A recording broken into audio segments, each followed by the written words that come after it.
Pencil release అయింది. Pencil కూడా మంచి సక్సెస్ అయింది ఇక్కడ. అది దానికి ఫస్ట్ థ్యాంక్స్ చెప్తున్నాను. అండ్ రాయుడు కూడా ఖచ్చితంగా సక్సెస్ అవుతుందని నమ్మకం ఉంది. ఎందుకంటే తమిళ్లో ఆల్రెడీ మాకు రెస్పాన్స్ తెలిసింది.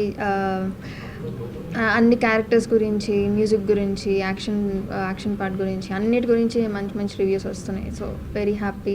అండ్ తెలుగులో కూడా సేమ్ అలానే ఉంటుందని నేను ఎక్స్పెక్ట్ చేస్తున్నాను. నేను పనిచేసిన డైరెక్టర్స్ అందరికీ పెద్ద థ్యాంక్స్ చెప్పాలండి. ఎందుకంటే అలాంటి క్యారెక్టర్స్ ఇచ్చారు నాకు. ప్రతి మూవీలో కూడా అందరికీ నచ్చే క్యారెక్టర్స్ అవి. అంటే ప్రతి ఇంట్లోనూ అలాంటి అమ్మాయి ఉంటే బాగుండు అన్నట్టు అంత స్వీట్ క్యారెక్టర్స్, అంత లవబుల్ క్యారెక్టర్స్ ఇచ్చారు. ప్రతి డైరెక్టర్కి పేరున థ్యాంక్స్ చెప్పాలి. అండ్ తమిళ ఆడియన్స్కి పెద్ద థ్యాంక్స్ చెప్పాలి. నేను మోడర్న్గా కూడా చేస్తాను, అండ్ శారీస్లో కూడా చేస్తాను, ట్రెడిషనల్ కూడా చేస్తాను. నాకు డిఫరెన్స్ తెలియదు ఏంటనేది, మీరే చెప్పాలి. గ్లామర్ నేను చేయను అంతే. అంటే తమిళ్ ఫిలిమ్సే చేస్తానని ఫిక్స్ అయినట్టున్నారు. ఆఫర్స్ అంటే నాకు అంత ఇంట్రెస్టింగ్ ఏమి అనిపించలేదు వచ్చినవి కూడా. నాకేదో ఒక ఫిల్మ్ చేయాలని లేదు. ఎప్పుడు కూడా నేను అలానే డిసైడ్ చేసేదాన్ని. తెలుగులో కానివ్వండి, తమిళ్లో కానివ్వండి, నాకు ఇంపార్టెన్స్ లేకపోతే నేను చేయలేదు. కాబట్టి ఇప్పుడు కూడా అలాంటివి వస్తే నేను చేయను. ఒక మంచి స్టోరీ ఉండి అండ్ నాకు ఇంపార్టెన్స్ ఉన్న ఒకటి వస్తే నేను ఖచ్చితంగా చేస్తాను.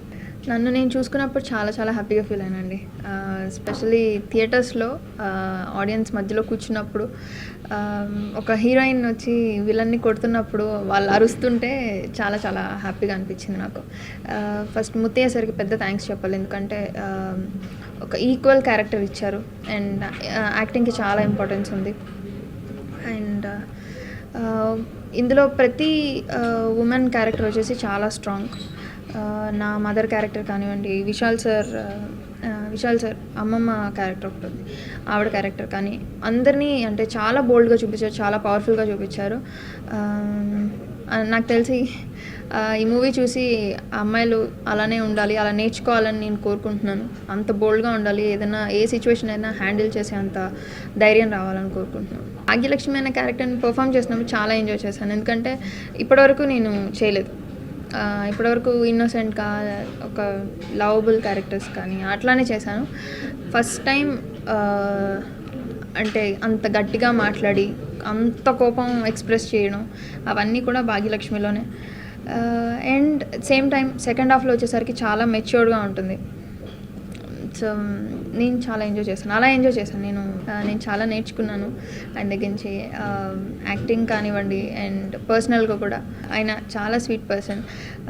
అందరికీ తెలుసు ఆల్రెడీ చెన్నైకి ఎంత హెల్ప్ చేశారో ఫ్లడ్స్ టైంలో. అండ్ మేము షూటింగ్ చేసిన ప్లేస్లో రాజపాలెంలో టాయిలెట్స్ లేవు, ఒక స్లమ్ ఏరియాలో పెద్ద ప్రాబ్లం అయితే అక్కడ కూడా వెళ్ళి హెల్ప్ చేశారు. సో ఆయన గురించి నేను చెప్పాల్సిన అవసరం లేదు. అండ్ యాక్టింగ్ వైజ్ నేను వాడు వీడు అనే ఫిలిం చూసి నేను ఆయన పెద్ద ఫ్యాన్ అయ్యాను. అండ్ నా ముందు ఆయన పర్ఫామ్ చేస్తున్నప్పుడు అది నేను చెప్పలేను మాటల్లో. చాలా చాలా హ్యాపీగా ఫీల్ అయ్యాను అండ్ లక్కీగా ఫీల్ అయ్యాను నేను ఆయనతో నాకు అవకాశం వచ్చినందుకు. నాకు స్క్రిప్ట్ విన్నాక ఇంకా హ్యాపీగా అనిపించింది. ఎందుకంటే అంత ఈక్వల్ రోల్ ఇచ్చారు అండ్ త్రూ అవుట్ ఉంటుంది హీరోయిన్, ఊరికే సాంగ్స్కి వచ్చి వెళ్ళకుండా. సో నాకు అది బాగా నచ్చింది. అది విశాల్ సార్తో చేయడం ఒక అయితే దాంట్లో ఒక పర్ఫార్మెన్స్ ఓరియంటెడ్ అది చేయడం ఇంకా నాకు హ్యాపీగా అనిపించింది. మా డాడీ పోలీస్ డిపార్ట్మెంట్ అండి. నాకు చిన్నప్పటి నుంచి ఇంట్రెస్ట్. నేను హాలీవుడ్ ఫిలిమ్స్ చూసినప్పుడు అందులో షెర్లాక్ హోమ్స్ లాంటివి ఇన్వెస్టిగేషన్ చేసేవి కానీ ఆ క్లూ కోసం వెతకడం అవన్నీ నాకు చాలా ఇంట్రెస్టింగ్గా అనిపిస్తాయి. ఎప్పుడైతే నాకు పెన్సిల్ వచ్చిందో డైరెక్టర్ చెప్పినప్పుడు నేను చాలా థ్రిల్లింగ్గా ఫీల్ అయ్యాను. సో నేను ఇవన్నీ చెయ్యొచ్చు అని. పెన్సిల్ చేసినప్పుడు కూడా అంతే. మాయా క్యారెక్టర్ వచ్చేసి నేను చాలా చాలా ఎంజాయ్ చేశాను. అండ్ ఆ టీం కూడా ఎప్పటికీ మర్చిపోలేను, చాలా ఫ్రెండ్లీ. ఇప్పటికి కూడా నాకు టచ్లో ఉన్న ఒకటి మాదే.